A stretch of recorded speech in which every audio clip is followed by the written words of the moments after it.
Hello বন্ধুরা, আজকের breakfast দেখে নাও। আজকে হয়েছে পুরি এবং ঘুগনি, মানে লুচি আর ঘুগনি, তার সঙ্গে একটা কলা, একটা ডিম সিদ্ধ, জুস, ওয়াটারমেলন জুস আছে। তার সঙ্গে সঙ্গে আমাদের অন্য কিছু দুপুরবেলাও কাজ করতে হচ্ছে। তো এগুলো আমাদের সকালে কাজ হয়, তো ব্রেকফাস্ট অনেক আজকে কম। তো আজকে আছে 14খানা ব্রেকফাস্ট আছে। তো ব্রেকফাস্টগুলো রেডি হয় 6টা থেকে স্টার্ট হয় আমাদের কাজ, কিন্তু যায় 8টার দিকে। তো আমাদের তো দেখতে পাচ্ছ এখানে সব রেডি করতে হচ্ছে খাবারগুলো। তো আমাদের এখানে অনেক ব্রেকফাস্ট রেডি করে দুপুরের জন্য রান্না করতে হয়। তো এখানে এখানে দেখতে পাচ্ছ লুচি ভাজা চলছে। এখানে অনেক প্লেট লুচি ভাজা চলছে, লুচি ভাজতে হচ্ছে অনেক প্লেট অর্ডার এলে। এখানে সব রেডি করা আছে দেখতে পাচ্ছ।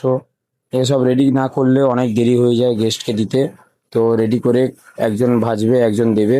তো দেখতে পাচ্ছ এখানে ঘুগনি গামলি আছে, এক গামলির ঘুগনি রেডি আছে। তো ভিডিও কেমন লাগে অবশ্যই কমেন্টে জানাও বন্ধুরা। আর তো বন্ধুরা, ভিডিওটা করে দেখালাম। তো কেমন লাগলো অবশ্যই লাইক কমেন্ট সাবস্ক্রাইব করে পাশে থাকবেন সবাই।